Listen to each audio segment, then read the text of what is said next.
You're watching Petcavage TV, Rhode Island's public access channel.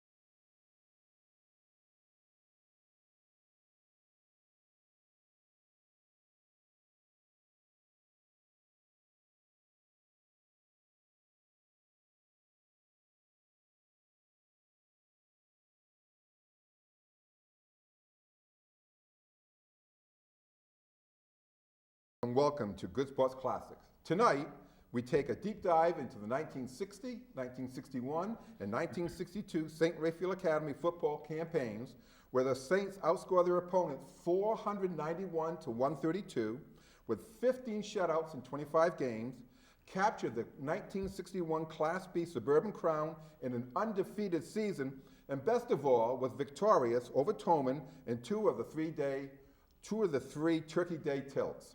My guests are 6'2", 270-pound Henry Petcavage, who was a 1962 first-team All-State defensive tackle, started all 25 games at offensive and defensive tackle, and in 2026 will be inducted into the St. Raphael Academy's Hall of Fame for his philanthropy.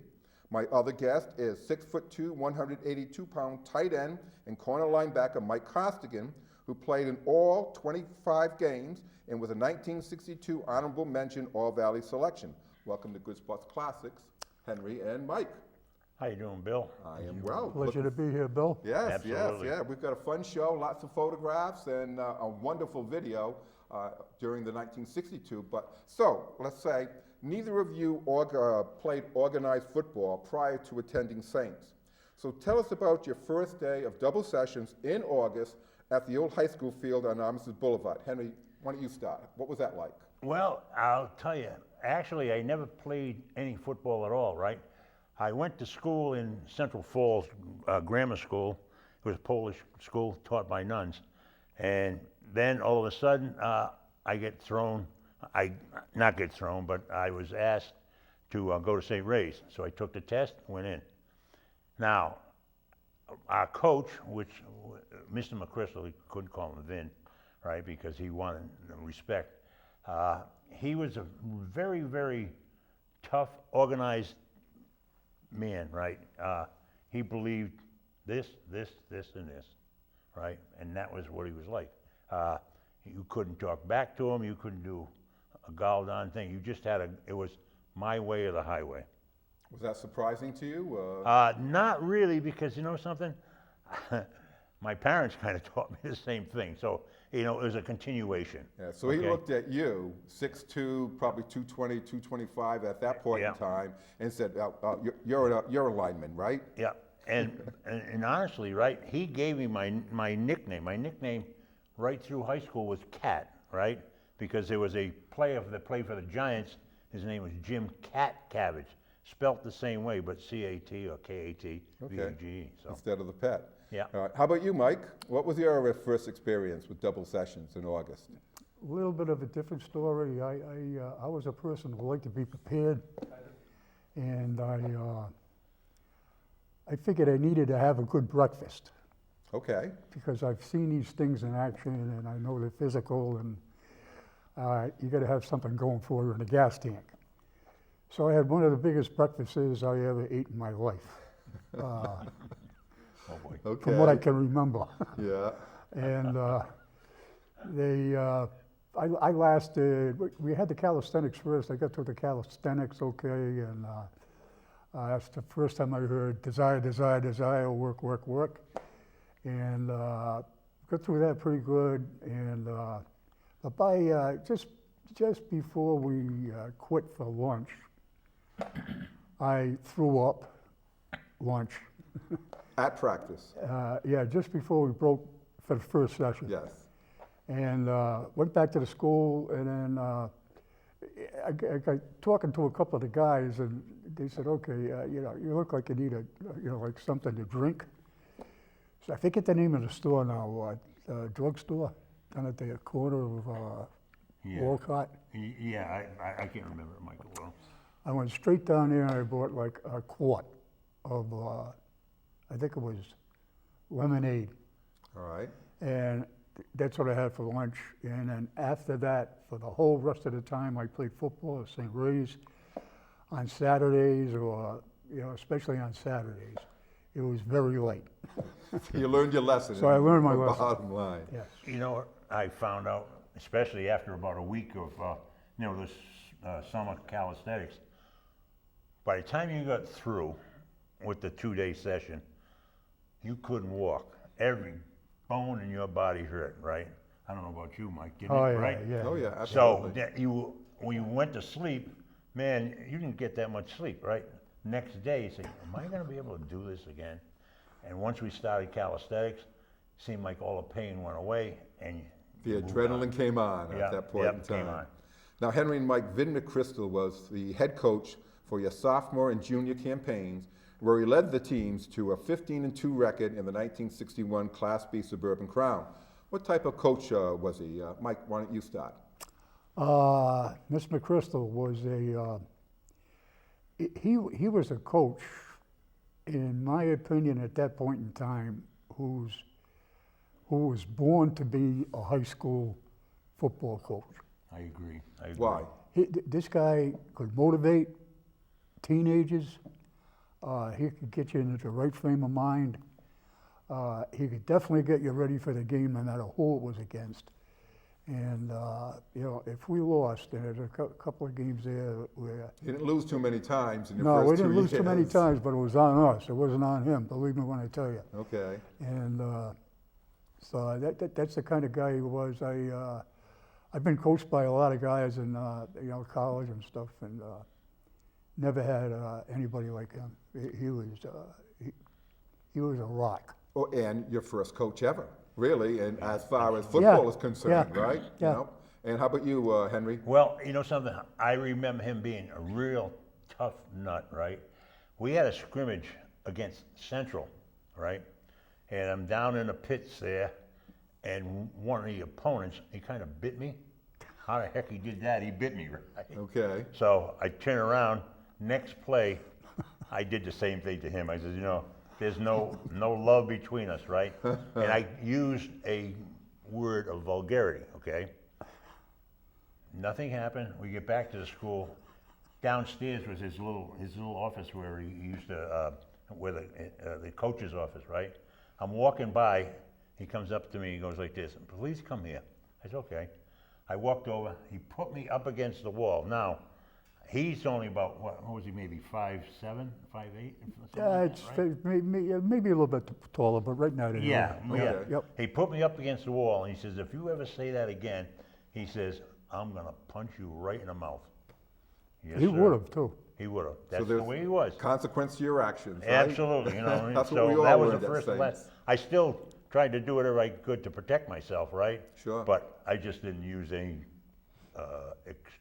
extra mouthing. Sure. Well, and what they say, the pros now all the time, it's not the first one who throws the blow, it's the one who retaliates. Absolutely. Who gets the Absolutely. penalty. So let's talk about some of the star offensive players on the 1960 team that finished with a 7-2 record. Let's start with 5'10", 170-pound speedster halfback Phil Bizier. Henry. What was he like to block for? He was kind of an easy person to block for, right? Once you found where the hole was, right? He wasn't was he a wiggly kind of a guy, Michael? He was pretty shifty. Was he shifty? He was shifty. The hardest part that I remember, right? When you're in the trenches, your head's down, or up enough so you can see what's going on. Yeah. But once he passes you, you're either trying to go downfield or you have other thoughts on your mind. So I didn't really kind of catch what he did. Were you a left tackle or right tackle? Left. Okay. But yeah. you know something? That wasn't as big as it is now, I don't think, right? Right. Now they pay They call big him the bucks. blind side, right? Yeah, that's, he's covering the quarterback, right? But that, on my other side was Kenny Shaken, right? He was really, really good too, boy. Beautiful Absolutely. man. How about you, Mike? Bizier? Phil, one of the best running backs this state's ever seen. Oh, At least okay. in my opinion. Valuable asset to your team, right? He was almost averaging,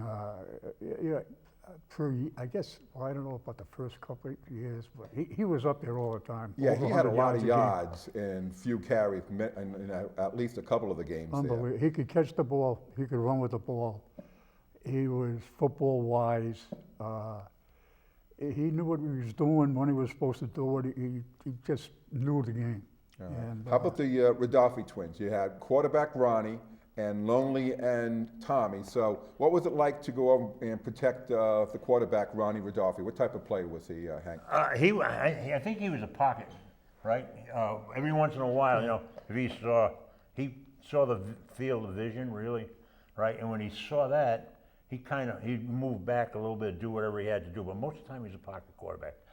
He kind of really looked for his brother because that's Twin brother, right? Yeah, they were twins. I couldn't tell them apart. Okay. Right? But they were both really, really savvy when it came to football, right, Mike? yes, indeed. Right? Yes. Now the lonely end was Tommy, and Tommy. so most people have no idea what a lonely end is, but you actually played some games as a lonely end. So first off, tell us what a lonely end is, and then talk about Tommy's assets.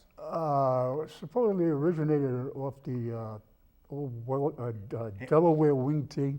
Yeah, but you know what? I think Mr. McChrystal copied that from Army because they had Army did the first Okay. lonely end, right? Yeah. That I remember. Okay. For some Right. reason, that And Delaware then- go ahead, thing Mike, comes into my mind. Yeah. But it was just a diversion. It kept somebody that they had to be aware of all the time. So you were spread way out, almost onto Pretty the far out, yeah. the boundary line, right? Farther out than usual, Vinny, Mr. McChrystal put us, the coach. Okay. And you never went into the huddle either. He stayed No, I never outside went to all the the time. huddle. Yep. Right? Oh. And they got their signals from, I don't know who you got them from. 'Cause- Shaking, Was it Kenny? Kenny. Oh, for crying out Yeah. loud. Yes, That's so the tell first. me so you'd look over at Shaken, and what would he do? Would it be fingers or a nod or? Yeah, there's a whole bunch of stuff we did. Give me one There was example. definitely, well, number one, there was a live color. And A live color. a live color, like, Like they call now. yeah, Ronnie Rodolphe would get, quarterback, Yeah. would, call, ready, set, and he'd say something like blue 22, Got it. Okay. okay, Yes. or red 78, or, some. And that would signify. Well, if the live number was whatever whatever he said, if it was like red, he'd Red say, 22 or whatever. he would call the play. He'd have to, I would have to know what that play is. Sure. So, Tommy most of the time. Yeah. But he'd say like, red 78, and right off the bat, we knew that it was, A fly pattern or something, Yeah, a sideline pass, Ron or they did it with hands. Okay. Ron Shaken. and Tommy were very, very intelligent too. Oh, yeah. Right? They were up, St. Leo's. yeah, but they were up in the high percent. All right. And What how happened, about Hank? I want you to talk about the forward wall. We've got a picture of the offensive line coming up now. So Okay, the dominating all the way through. Okay, we had offensive end yes. was Mike Richards. We had Kenny Shaken, right tackle. Center was Fred Warchall. The guard was Tommy Dwyer. Yep, I was the tackle, and the lonely end was Tommy. Tommy. Yeah, that's where it Wow. was. And let me tell you, after that, we started to mesh together, right? And if you look at the end of the, script here, or whatever's going on, you'll see 4 or 5 linemen made All-State. Yes. So we had to be good. Yes. I think I got plugged out because it was their senior year. Okay, so that's why I didn't get All-State. Right. But I can understand that, right? Yes, you were number 70, and all the pictures I see in the yearbook and the rest, you were almost a head above most of the guys Oh that you yeah. had Yeah. there. Well, let me tell you. Yeah. The biggest guy that I was fearful for was Kenny Shaken. He was I don't want You and everybody else. Yeah, he was a monster. Was he? Right, and we had to go. And he was a senior when you were a Yes. sophomore? Okay. Yes. So he was almost a man where you guys were only 15 years old, Yeah. probably at that Well, point in time. no. He was a man when he was born. Yeah, but was yeah, he? you got that right. He lived in Lincoln. Nice man, right? Yeah. But if we had to go one-on-ones with him, man, you just got ripped apart, right? Oh, God. And then it ended up where after he graduated, I was the rip-aparter. Okay. Well, Mike and Henry, St. Ray's achieved shutouts in 6 of the 9 games and entered the annual historic Saints Tolman Thanksgiving Day morning encounter at McCoy Stadium with a 7-1 record, with your only loss to defending state champion Daring, while the Tigers were undefeated and with a victory would capture the Class B Suburban Crown for the first time since 1905. So talk about what led up to the game, and I want you to start with Scrubs Day, right? The last day of practice was always Scrubs Day, correct? Absolutely. All right, so talk a little bit about Scrubs Day. You want to take it, Mike, or you want me to? Go ahead. All right. You're a good starter. Actually, the old field, the athletic field, was right where Stop and Shop is now, off of Walcott Street, Yes, right? yes. When you were, because it was senior, juniors, and then, sophomore, junior, senior, you weren't able to do anything. They made the whole starting team, they would dirty you up as much as they could. They would get water, put mud on, anything they could do, right? And just to embarrass you to whatever, right? But it wasn't that bad. Then he ended up carrying the sled. He took the sled from, right now you got the industrial highway there, but that's where the field was. You carried that all the way down Walcott Street. Uphill. Uphill. I was going to say that. Yeah. Uphill. Yeah, you carried that goddamn thing all the way back, and when you finished with that, you went home without a shower. Well, and you were still getting abused as you're going up, right? Oh yeah, they used to kind of hit you with a helmet, or it wasn't pure- Malicious. Yeah, Yes. it was just to bust your backside. Well, in fact, the last sophomore scrubs who ever took that tackling sled up Yeah. was my sophomore year that and right? my cameraman's sophomore year, Dick Taney. So we were the last ones who brought that Sled back. Yep, and being abused all the way up and all the way back, because that was the last year that they practiced at the high school field, was 1968. 69, I think they moved down to the Met, and then 70, they were over at Daggett Field. Yeah. So we were the last crew of scrubs that went up that way. So let's talk about pep rallies. Pep rallies were big at that point in time, Yeah, correct? the pep rally, but see, it was different from the pep rallies now, right? The pep rallies then were all men, right? We had a young man named Bill Egan, and I think he was a senior, right? I'm not sure, but he dressed up as a St. Raphael. He had the little thing on his head yeah. and the wings and all that other stuff, right? We couldn't, and I think Mr. McChrystal announced your names or something like that, right there. Yeah, Because everybody sat where the bleachers were, and everybody clapped and all this other stuff. But once you finished up, right, they had a pep rally dance. We couldn't go. All right, you told me before the show, you actually had a curfew. Oh, absolutely. On Thanksgiving Eve, Absolutely, I right? forgot that, right? You had a curfew. We couldn't go to the dance. We couldn't go to curfew, and Nothing. yeah, everybody else is having fun. We're sitting here watching I Love Lucy or something. I don't know. We've got a picture of the Tolman team coming up right now. So talk about, they were undefeated going in. You guys were 7-1 going in. They were 8-0 going into that game. Talk about the assets that Tolman had and what McChrystal told you what you needed to do in order to beat that team. What we had to do to beat that team, there were two, right? It was Sugar Addison One. and Tom the Bomb Bomb Thibodeau. Thibodeau. Right, we're saying that together because he must have. What do you weigh, Michael? Maybe 250. He was close to you. Was he? Was that? Yeah. Was that? He was a up running there. back? Yes, he was a he was up fullback, there. like Fullback. fullback running back. Well, Right? he wasn't like 270, Yeah. but he was, what did you say the first time? 250? Yeah, somewhere around there, right? Right in there.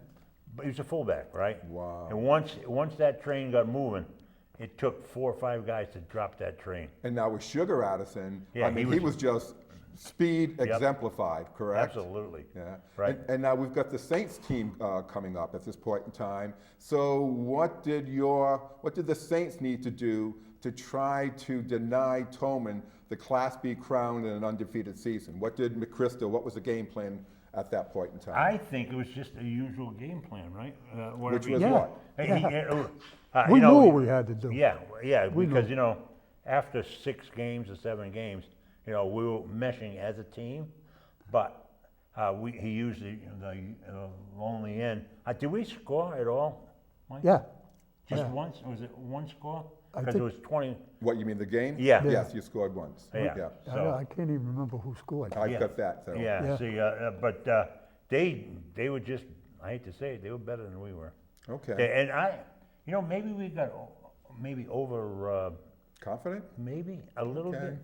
Do you think? I don't think McChrystal would let you do that. No, but, I know. I'm just saying. Yeah. But it was that great rivalry. Oh, no, we were, But we the were thing playing was, ball. yeah, We were playing.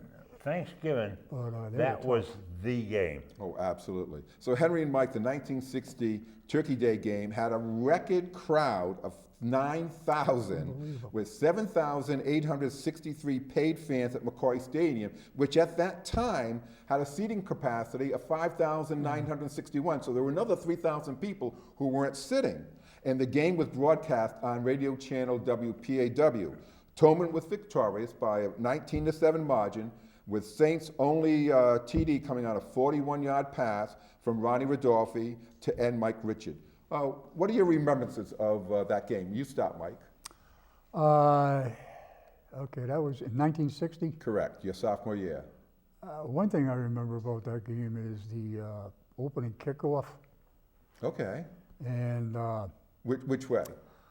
we were kicking to them. It was either the opening kickoff or a punt, and it's never been clear in my mind because I still can't believe it happened. I guess, but whatever it was, the ball's in the air, and I always played on the end, on the punt return or the kickoff return. Yes.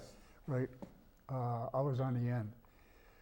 So the kicker kicks, and I'm running down the field, down the sideline on the end, and I look up just to see if I can see the ball. And the ball is like right in front of me, In the air. in the air, ready to be caught. Okay. I mean, it was ready to be caught, is right there. So it's like, it wasn't even, what do I do now? I got to catch it or something, I was only a sophomore. I really didn't know the rules of the game, a lot of them, and So what'd you do? I caught the ball. I like I say, it was tailor-made to be caught, right? And I'm right here. I got the ball. So now it's like, what the heck do you do with the ball? Something's wrong. I knew there was something wrong, but I didn't know what it was, right? And I see Addison over there. I see Denny Lucia on the other side there, and I'm saying, I'm dead meat here anyway, right? So I just ran straight, and they begged off because they knew what happened. It was a dead ball, right? It was a dead ball. Yeah. Yeah. So I run into the end zone. No way. Well, He thought he had a touchdown. The place goes wild, right? Yeah, 9,000 people. Something like that. So I turn around and there's nobody there, and I say, well, what's going on?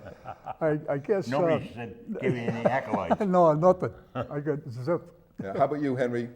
Any remembrances of that particular game?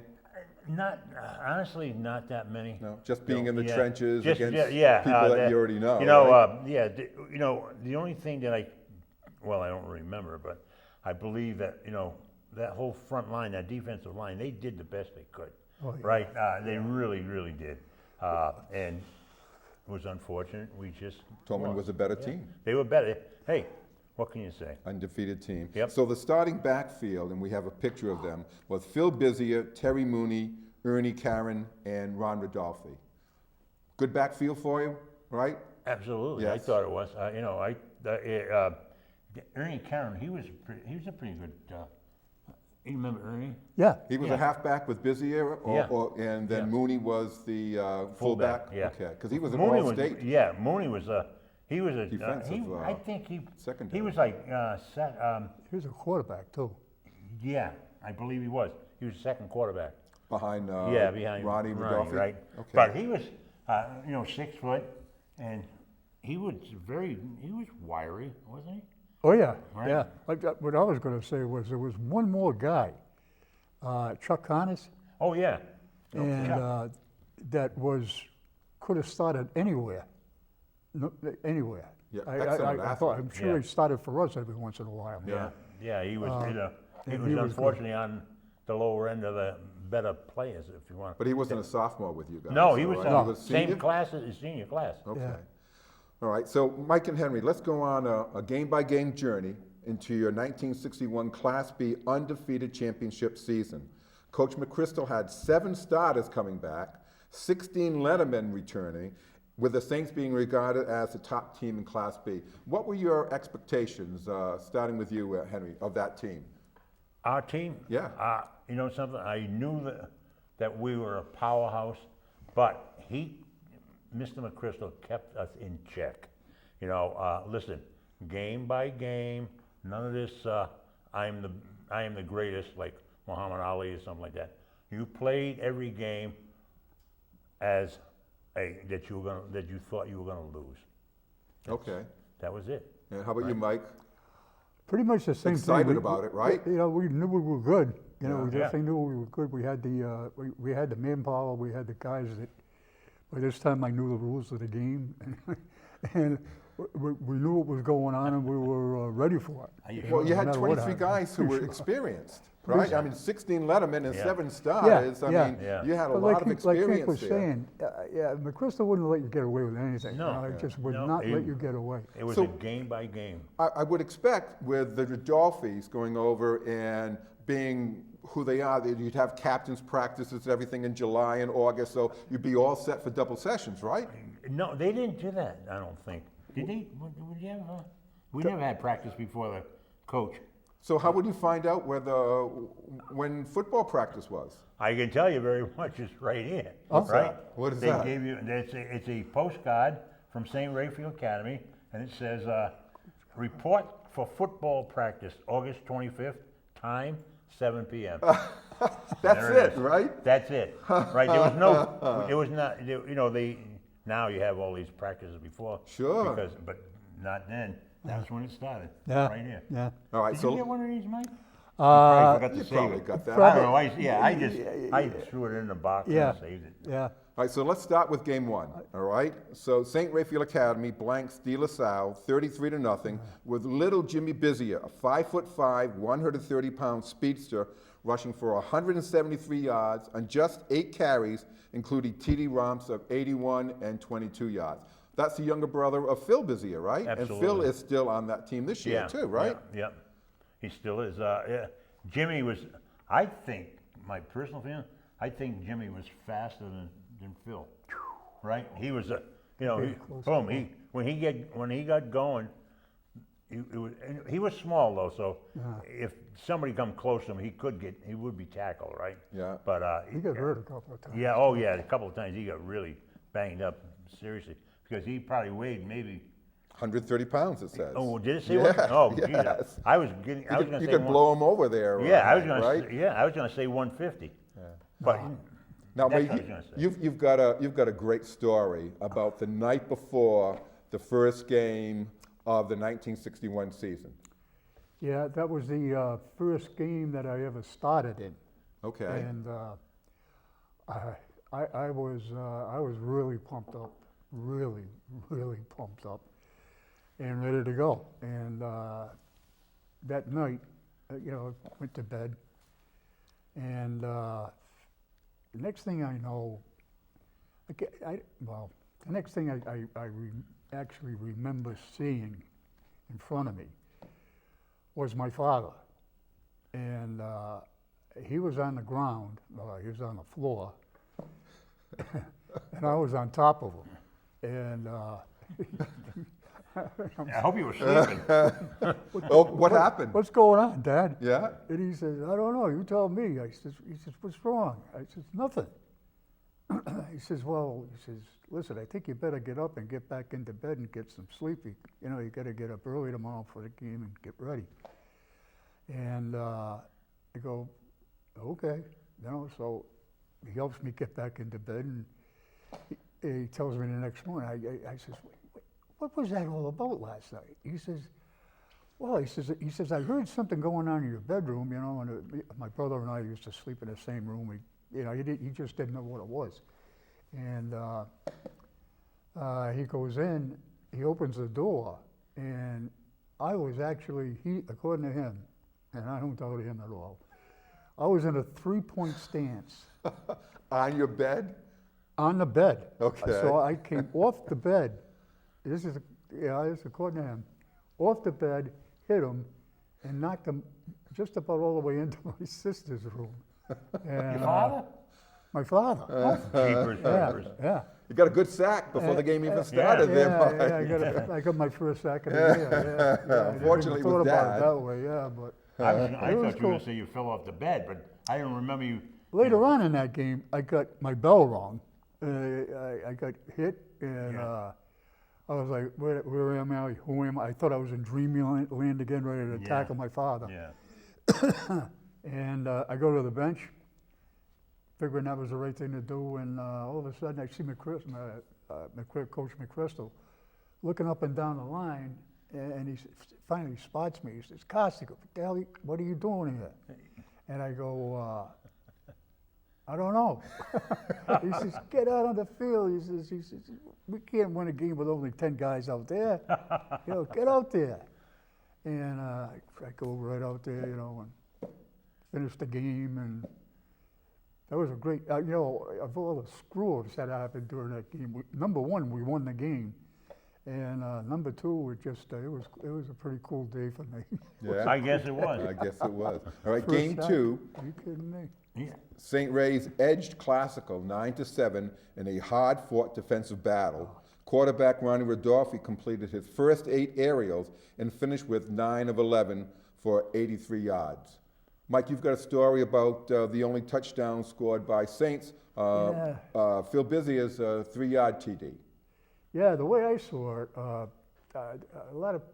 there's a lot of people have different variations of what they saw.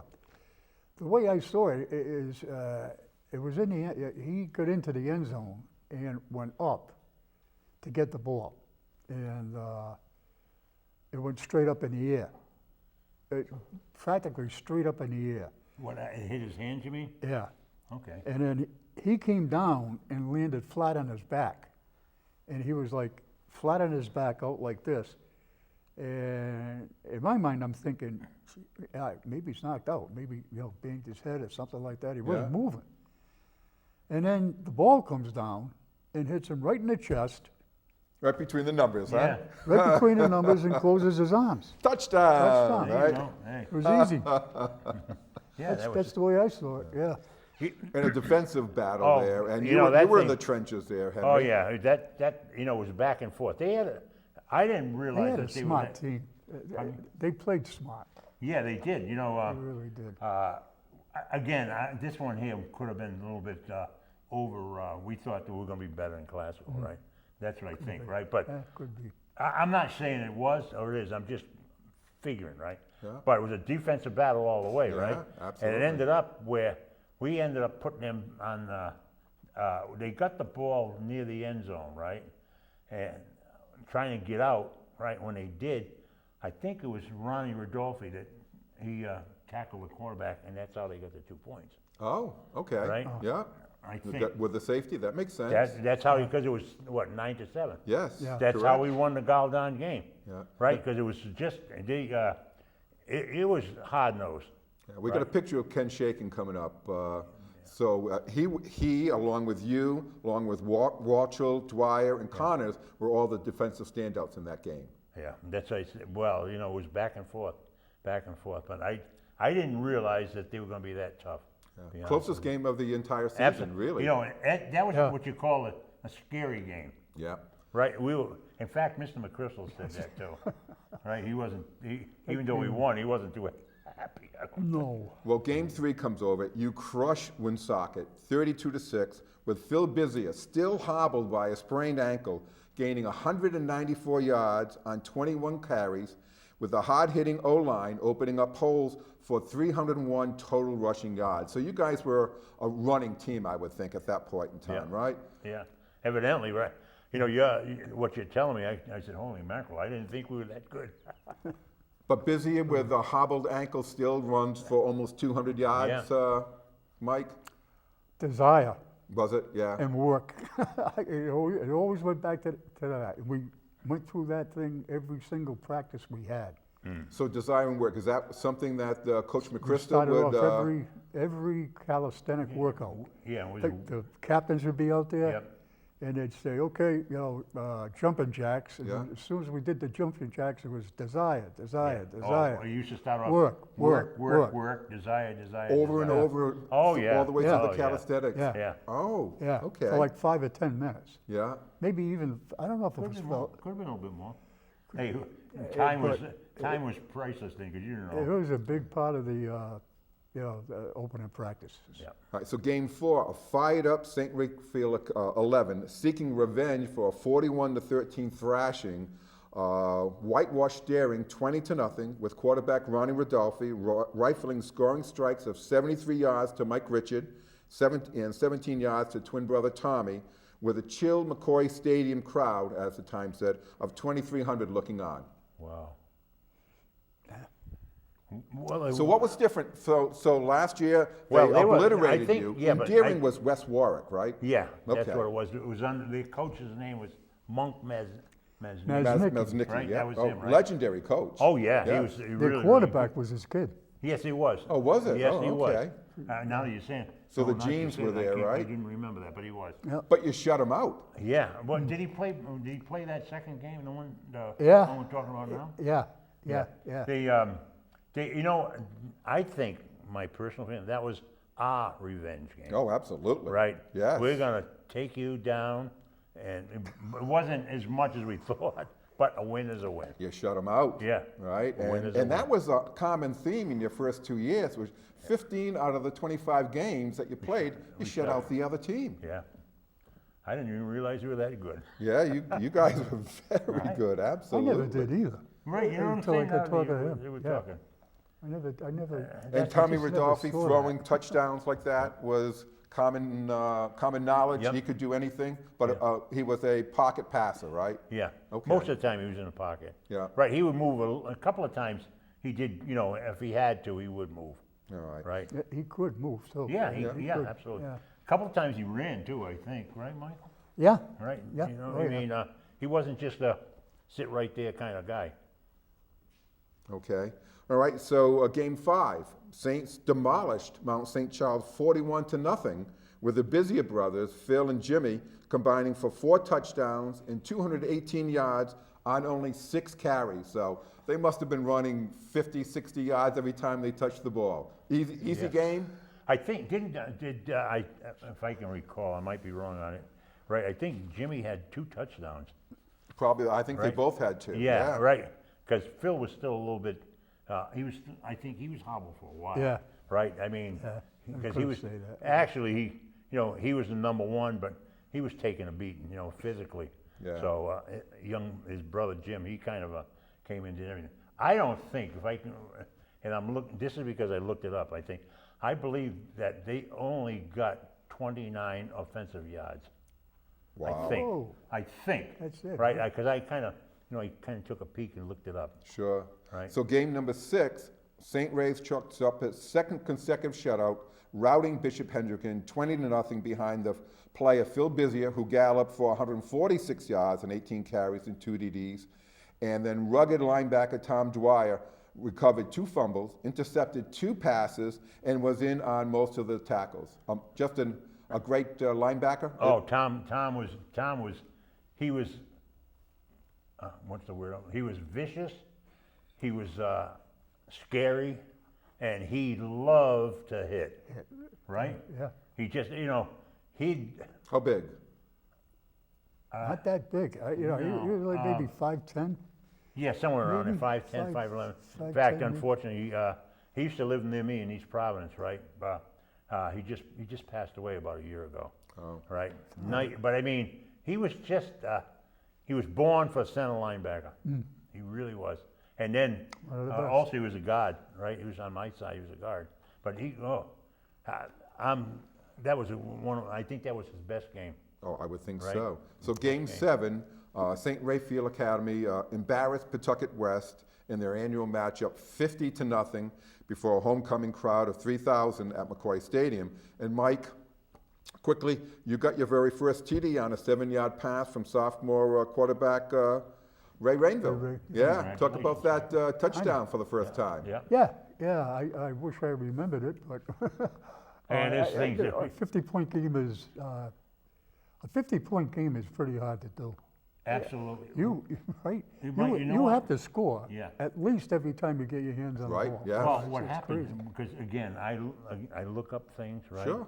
And when I Do was your looking it homework, up- yes. Yeah, when I was looking it up, the starting offensive and defense, we only played half the game. If you want to call them scrubs or the second team. The JVs. They came in, the JVs, okay, Yes. we'll call Yeah, them that. yeah, Yes. Thank you. They came in, well, I don't want to. Well, I was a scrub, so yeah, I like No, JV no. better. I don't at believe that. Yeah. I'd say if you play football, you've got to be good. It's gonna be tough. And be tough and get ready to get hit. But like I said, they came in the second half and they must have scored at least half the points to be 50-0. And they didn't even let them, the second team didn't let them score, right? It was Right, yeah, 50-0. another shutout. Unbelievable. Yeah. So what was that touchdown like, Mike? Yeah. What was what? The touchdown?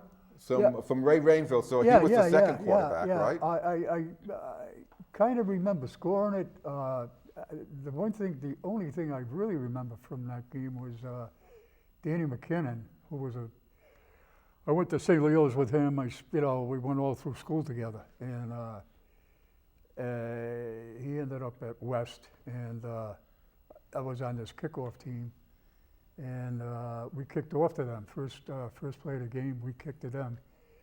And I'm going down the sidelines, I'm looking at, Danny was going to catch the ball. He was out, one guy.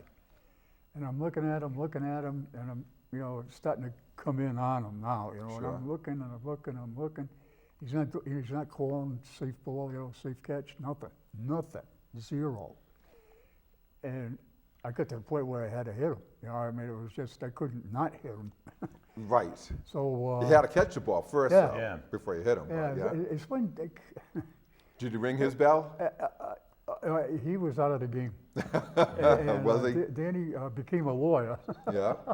He didn't sue you? and I met him over the course of the years, and we used to bust each other's, back and forth and stuff like that. And but he remembered the hit, and he says, I didn't care.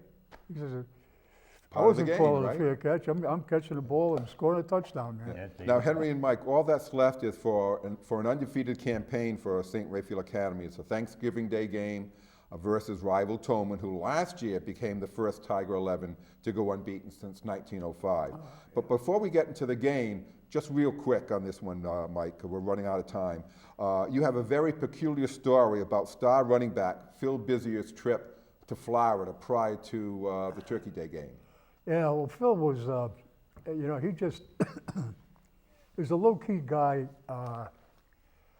and for some reason, I'm not sure if anybody really knows except him, but the week of practice before the Turkey Day game, he decided to, I guess, take a little jaunt to Florida for some reason. Whatever it was, who knows. But he didn't inform anybody. He didn't inform the coaches. He didn't inform the team. He let the team down, and he definitely let the school down and the team down. He didn't return before Turkey Day? No. And didn't play, I would think, No. right? No. Chris still No. went over, and No. Yeah, that was the end? that was it. Yeah. Who was the running back, the cross-eyed running back that took over for him? You talking about Steve Leather? No. No. Dominican was another one. No. Oh, God. I was just talking about him with my brother, too. Yeah. It'll come But- to you after but we hang up. He ended up running for like Wilk. Was it Charlie Wilk? Charlie Wilk. Yes, okay. Charlie Wilk, God bless him, I love the guy. Yeah. Charlie Wilk, he ended up running for something like 50 yards. All right, so And we let's didn't get into the Turkey Day game. So before another record Thanksgiving Day crowd of over this time 9,000 at McCoy Stadium, St. Raphael Academy registered its 5th consecutive shutout, blanking Tolman 21-0 to secure the Class B Suburban Crown. The Tigers rushed for only 43 yards against the Saints' hefty, hard-hitting forward wall and limited Tolman's speedster Ed Sugar Addison, unbelievably, to just 2 yards on 9 carries. Yep. All right, and you've got a little story about before the game even started, Henry. Tell us about that. I really hate to tell this story, but I will. It's a great story. Absolutely. I'm not, it actually motivated me, right? Okay. It was very foggy, misty, and the field was kind of mucky, right? Yeah, it was. It was really nasty, right? Yeah. So we had the coats that, warm-up jackets, but they came down. Yeah, they're like trench coats. Yeah, same sure. thing, I right? remember that. So I'm running out of the under McCoy Stadium, and for some reason I caught my cleat, fell right on my face in front of 9,000 people. And at that point in time, they were introducing the starters, right? Yeah, right. So everybody knew. I fall on my face, and next thing I hear is this man yelling, "That's my son!"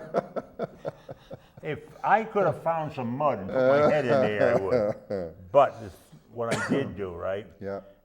I determined that I was going to play. I was going to show him who was boss. And I thought I played one of the better games on that Turkey Day. In fact, I can remember one particular time. I don't know who it was, right? He was running towards open field tackle. He didn't see me. I blindsided him. Yeah. I thought I killed him. I really did. He just almost cut him in half, right? But I was revengeful for what my dad said. But I still love you, Dad.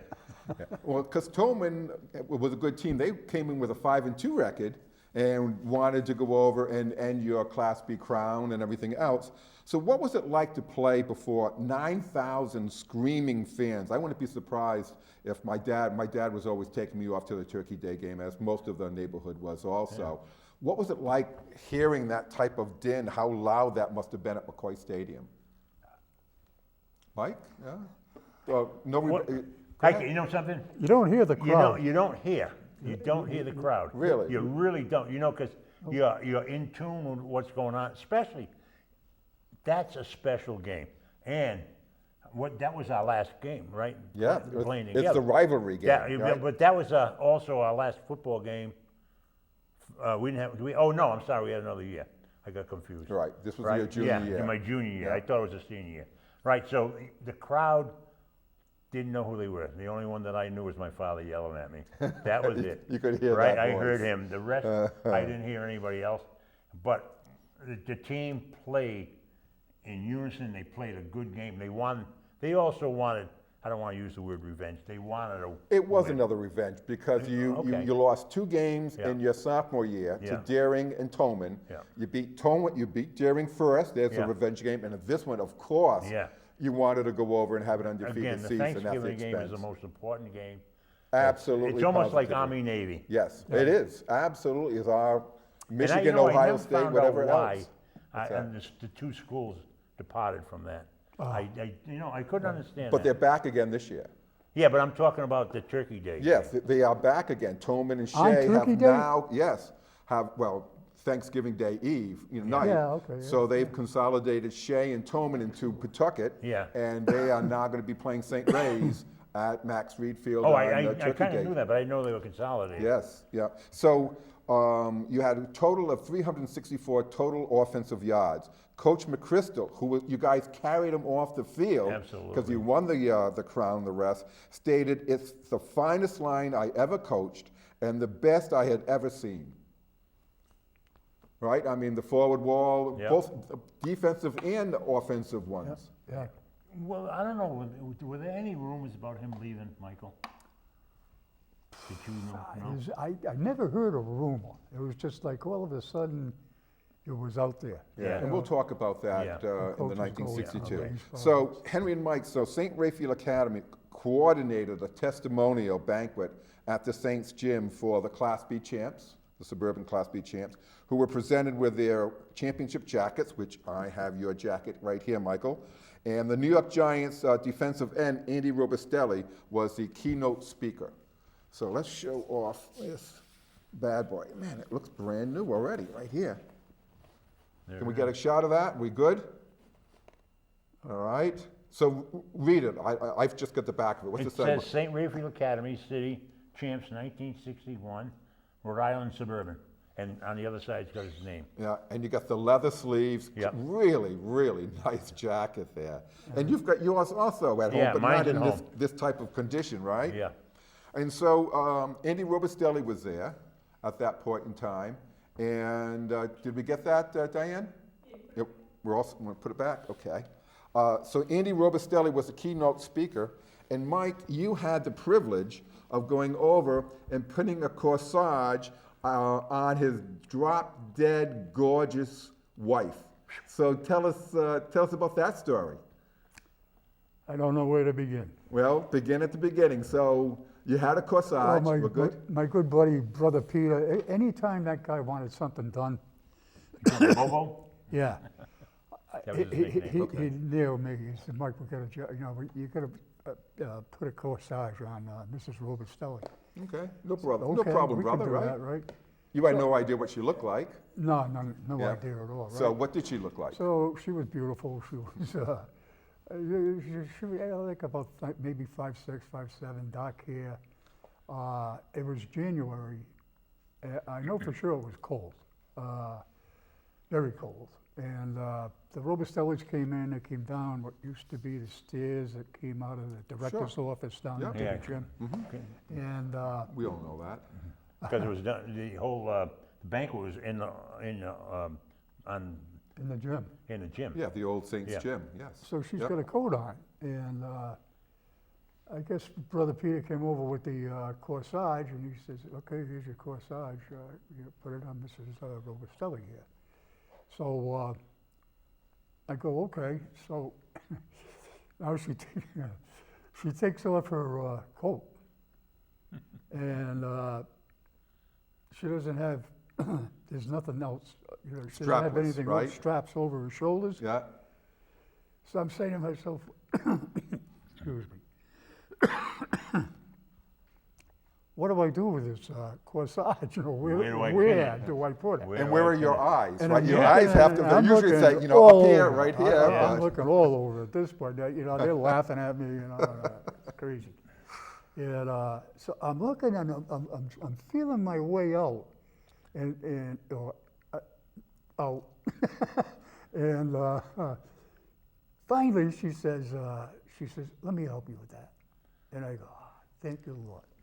So she brings my hand down a little bit. She said, "Now just squeeze here, squeeze there. You know, you put them together, and you'll get it, right?" And I got it, and thank God. And she was fine. I said, "Thank you very much, Mrs. Robustelli," and she said, "Thank you very much. That was a pleasure."